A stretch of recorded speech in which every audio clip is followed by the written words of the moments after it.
So I got home from work last night and was watching a couple videos on YouTube. One of them was Bix Weir and Crypto Blood talking about EOS, and I was really surprised to hear Bix Weir's thoughts on EOS. So surprised that when I realized that Crypto Blood was doing a live show, well, I picked up the phone and called in. So you guys let me know what you think about that. I want to just kind of go over that. I think I got a caller on the line. Let me hit them up. It's your boy Crypto Blood. Talk to me. This is Clay Albright from Greenville, South Carolina. How you doing, friend? Clay, how are you, sir? I'm good. I'm good. I just watched a video with you and Bix Weir and was literally shocked. I didn't know Bix felt that way about EOS and some of that FUD that's been created, and it blew my mind. So I jumped over to your channel, and here I am, sir. Oh wow! So what were you shocked? So do you follow Bix? Because he's been kind of on the EOS is a bad project thing for a minute, I believe. I know it. I've watched a lot of Bix videos, and I think he's got a pretty realistic approach to the crypto market. What surprised me is when he brought up the whole Brock Pierce thing, and was trying to kind of lay blame on EOS for that. Brock Pierce was involved with Ethereum. Brock Pierce was involved with Bitcoin. Yeah. Okay, here's a problem, Clay. This is the problem I have when we start bringing morality into things, because now if you want to use that as a baseline for, and I'm saying this is hearsay stuff. This is not even anything set in stone or that I have evidence of, but I'm just saying you start bringing that stuff in, then you have to do that for everything. Like you have to do that if you're using PayPal, if you're using, those are Bilderberg, so-called startups. I mean, the list will go on and on and on to the point where you can't use anything. You've boxed yourself in because you're using morale as a barometer to pick what services you use or not. As long as those services aren't like killing people directly. But hey, man, if you're a U.S. citizen, we can't talk about what morality is and what isn't. You got to leave the states. Then we've done so much dirt here, man, and killed so many people around the world. You need to leave the United States. Then you need to stop paying taxes and leave the United States. Yeah, that's what I'm saying. Brock Pierce is a celebrity of sorts, and he got involved with EOS early on. I'm sure Dan Larimer was probably flattered to have someone, of celebrity status. When all that came out about him, so be it, and everybody's somewhat separated ties with him. But EOS is going to rewrite the book on cryptos, man. And I don't think enough people give EOS the credit it's due. It is about to replace most other cryptos, truly, It is, man. with the capability. It is. It's like anything that came before EOS is going to need to rethink some stuff, man, because EOS has got the protocols that make it completely scalable, and communicate with all of the blockchains. How can you be an independent blockchain and compete with that? Only because anybody else can now rewrite on top of EOS whatever you've got. That's right. Wanted to share with you some insight for the last few weeks. First and foremost, this video that you see here, which I don't even want to click on because it's already received 18,000 views, is total FUD. Fear, uncertainty, and doubt. It is the definition of FUD. It is taking truths and telling half of it, half-truths. It is making up accusations where no proof is been given. I watched the entire video. I watched the entire video. I was disgusted. But I guess the world needs FUD. I don't know. It doesn't make any sense to me why someone would purposely spend that much time putting together a video knowing that they're spreading FUD, unless they're just trying to get views. So I encourage you not to watch this video because it is the definition of FUD. So I wanted to point out a website that if you have not heard of, you should check out. It's called blocktivity.info, and I will run you through it briefly to show you what it's all about. As you scroll down to the second page, there is a matrix of the different blockchains in order of their transactions or their activity on their blockchain. So at number one, we have Steam with over 1,400,000 transactions, and that is in the last 24-hour period. Let me scroll that down a little more so you can see it. But the average being 1,479,000. Okay, the record of 2 million in a 24-hour period, and then the market cap, and this is in billions. Now here's the cool part. If you look over here to the right, you'll see this CUI, which they call the Capacity Utilization Index.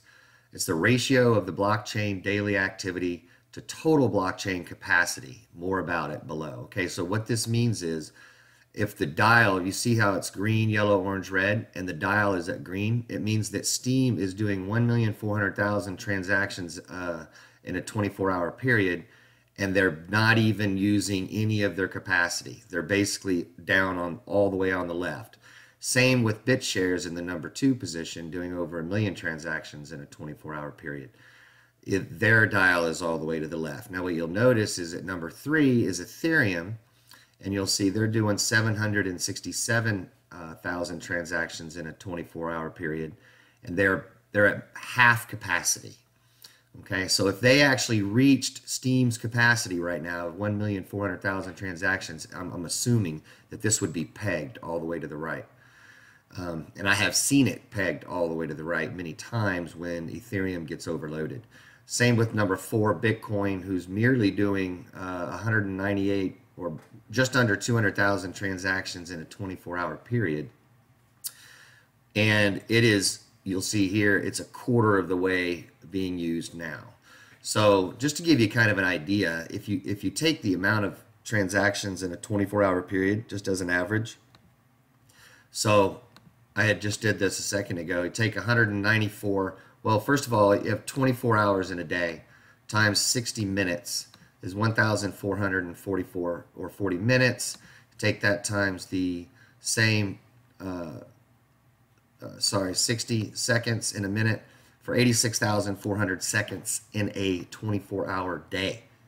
So 86,400 is the number to remember. That's how many seconds are in a day. So let's just see, Bitcoin at 100, and this is the average for the last 7 days, was 194,844. We're going to divide that by the 86,400, and Bitcoin is averaging 2.25 transactions a second. Now, based on this, you can sort of guesstimate Ethereum's transactions are about roughly four times that. So they're doing about 8 transactions a second. Okay, big deal. I mean, you can even jump up here to Steam. I haven't done this one yet, but if you take, let's see, take 1,479,436 and divide it by 86,400, and Steam is doing 17 transactions a second, which still doesn't seem like much, but they're also not using a bit of their capacity. And we all know Steam can do a ton more than 17 transactions a second. It's safe to say we're not even testing its limits. It hasn't even started the dial open yet, neither with BitShares. And of course, EOS is the same designer with Dan Larimer. So we can only imagine EOS. We know EOS is going to be doing 100,000 transactions a second. So, but as of right now, today, if you think about it, the top 4 or 5 blockchains are doing what? I mean, you can kind of look in the last day as 2.5, 3.25, about 3.5, 3,500,000 transactions in a 24-hour period. So, EOS is going to have a substantial amount of bandwidth when it first launches, for sure. There's some neat graphs down here as you go. It's pretty neat to see. Here's the transactions on the most blockchains, Steam being the number 1 at 37.9%, BitShares at 32%, Ethereum 21%, Bitcoin 5%, and the rest all together equal 4.1%. So as far as just doing transactions on the internet or on the blockchain, Steam is crushing it, and so is BitShares. BitShares being larger than Ethereum. and then a few other charts. Here's the market cap of the most active blockchains. So you see Bitcoin is this entire chunk, Ethereum is this entire chunk, and you have BitShares and Steam in this little wedge right here, less than 1% each, less than 1% between the two of them. So you can see if you just judged blockchain based on transactions, which I'm not sure why else you would judge it on anything else. Whatever the blockchain does, it does. But the transaction speed and how many transactions you can put out would be the success of a blockchain. And I would say that right now, these two blockchains, Bitcoin or BitShares and Steam, are severely undervalued, and may remain that way. I mean, who knows? It doesn't mean that they have to gain in value. It just means that they're getting a lot more usage right now than the other chains. So check this site out again. It's blocktivity.info. Put it in your bookmarks. It's a nice site to check out every now and then and just see, what kind of activity each of the chains is getting. Another huge go-to site for me is coinmarketcap.com. I'm sure most of you have heard of this one. A lot of people reference it. It does show the top 100 listings of cryptocurrencies in order of market cap. And this is where you've seen EOS creep from 12 to 10 to 7 to 6 and then 5. And it's been fun to watch. If you look at the graphs on the side here, the charts, you'll see that they all somewhat coincide. Everything really depends on what Bitcoin does. But the neat thing about this site is you can zoom in to each one of them, to their websites and their historical data and individual charts to kind of see what's going on. If you want to do a quick rundown, you think about, Bitcoin being the leader, probably will be for a while. It has that network effect advantage at this point, being around the longest, and even more importantly is the single on-ramp to the majority of all cryptos. So without Bitcoin, a lot of this stuff is not even possible. Ethereum, we all know, is the platform for ICOs, has been the platform for ICOs, is now struggling to scale, which has created an opportunity for another platform to come in and take over that space. Ripple is strictly financial, mostly for banks and payment systems. So nothing that's going to necessarily compete with EOS, because I am coming at this from an EOS perspective. Bitcoin Cash, we all know, copy of Bitcoin. It's supposed to be a little bit different. It's supposed to even kind of be the original Bitcoin from an idea standpoint. Don't really know. I do know that Weiss Ratings, Crypto Ratings, has recently commented that forking is not to be considered a good thing. So just having Bitcoin Cash in the top 5 right now, it's kind of crazy to think it's simply a copy of Bitcoin. Not knocking Bitcoin Cash, okay? I have no opinion on that, really. I don't. EOS, we all know and love. The favorite has not launched yet and is sitting at almost 13 billion market cap, has been much higher. If it only takes half of the Ethereum market, it'll triple in size. Pretty amazing. Litecoin was an original, I believe, copy of Bitcoin real early on with some changes that I'm not 100% on. But I do know that it's been around for a long time and is only to be used as money at this point. Again, Bitcoin and Litecoin and Bitcoin Cash are really only to be used as money. Ripple's a platform, but it's for banks. So Ethereum is really the only smart contracts platform available since EOS hasn't launched yet. Cardano. This one, still to my amazement, is up in the top 10. I don't really understand why. I don't see that their concept for a platform works. I've seen and heard a lot of videos about negative things towards Cardano. I'm not trying to spread FUD. I just know that the leader was originally involved with Dan and they parted ways due to some morality issues, is what I think I was told. And then he was parted ways with from Ethereum. This Charles Hoskinson is who I'm talking about on a Cardano. And now I overheard the other day that the group that he's got going over there, they don't even allow you to talk about other coins, and it's a very kind of soldier militaristic approach to crypto programming. not something you'd want to be involved in from what I understand. Again, that could all be hearsay, not trying to spread FUD, do your own homework. Stellar, I believe, is also a financial system. Let's take a quick peek. If you zoom in to Stellar, you can go straight to their website. And Stellar, money across borders, so and a fractions for a penny. Okay, so yeah, I do remember going through this. It is essentially another payment system, possibly similar to Ripple, but again, not a platform that you would use for developing apps. And let's see, go back one more page, go back to the main page here.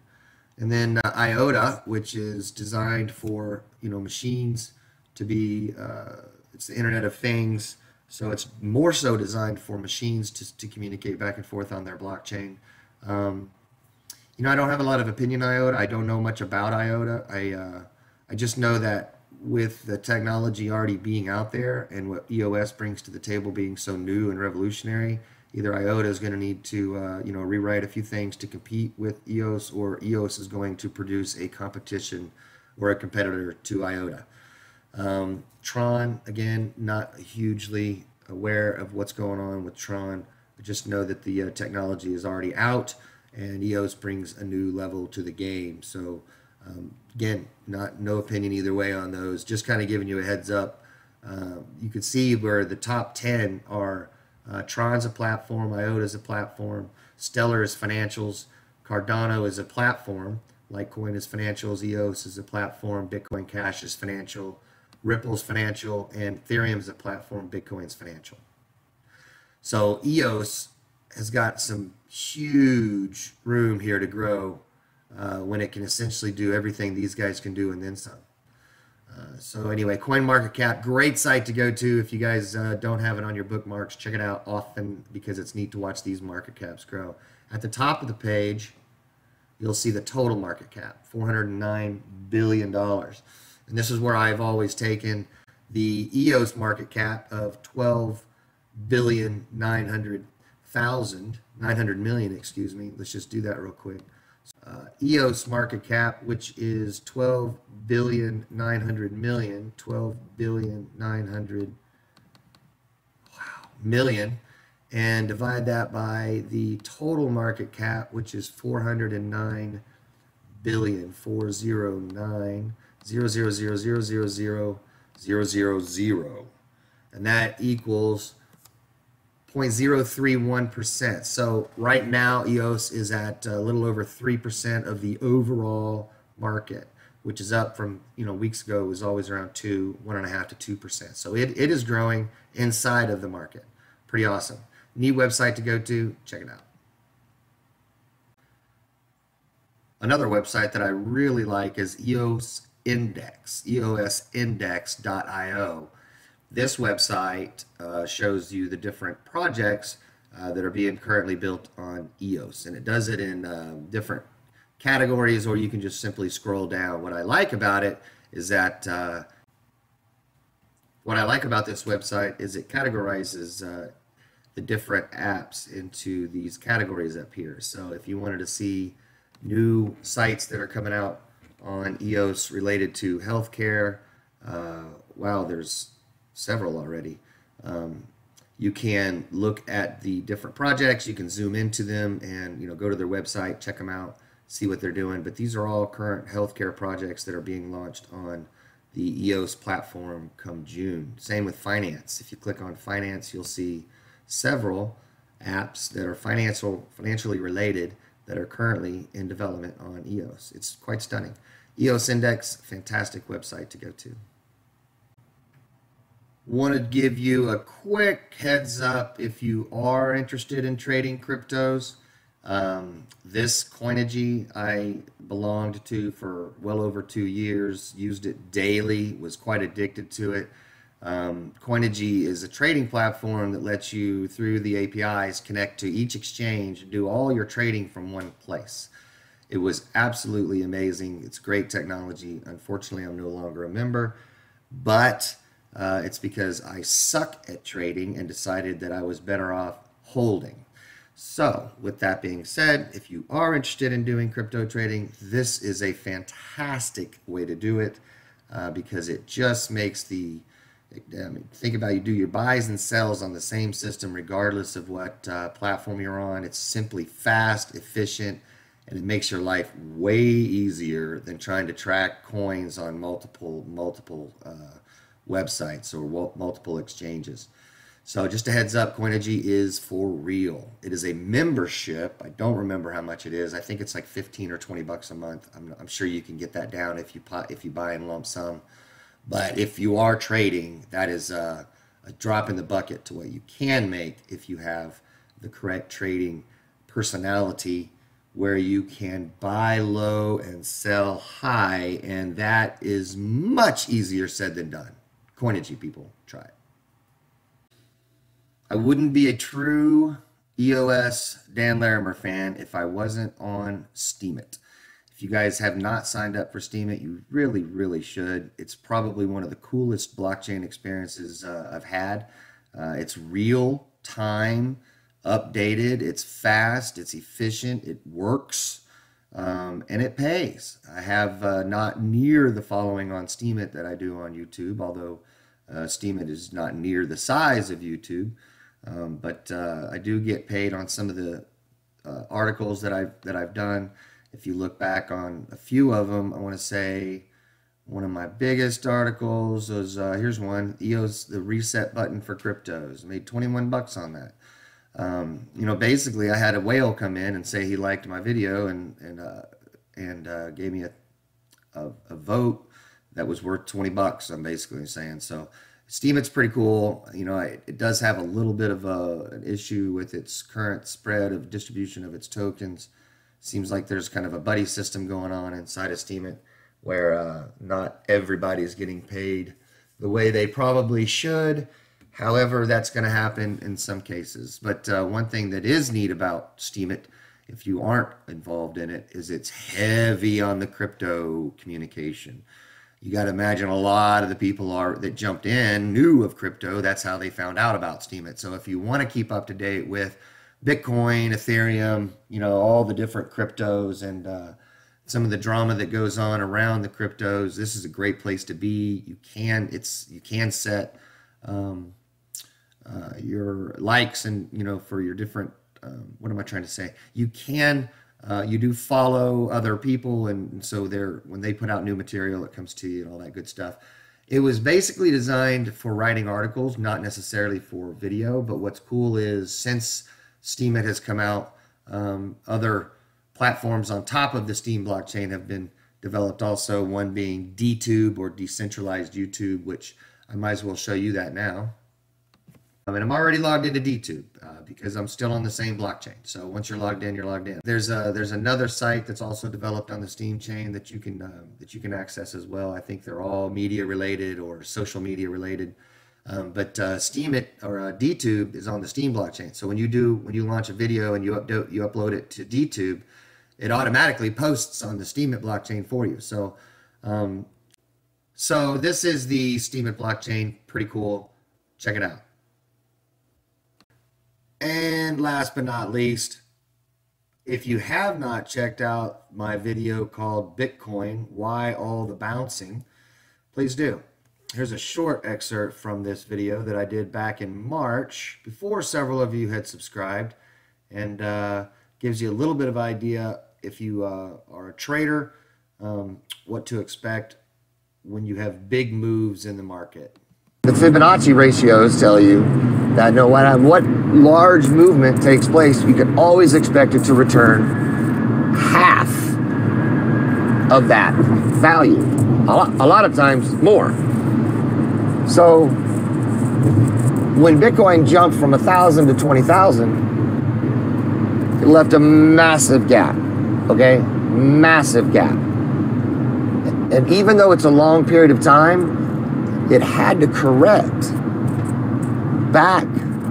As it bounced around, it had to come back to that center point, which, I mean, I guess you could say is around 10,000. And it seems like Bitcoin's just been hovering around that $10,000 range for a very long time now. So that is my explanation of the reason Bitcoin's bouncing around, and a little bit of Fibonacci for those of you who weren't aware. But the answer to the question of is Bitcoin still a good investment? Absolutely. Absolutely, because it has established itself over a 9-year period as being non-hackable. Okay? You don't hack Bitcoin.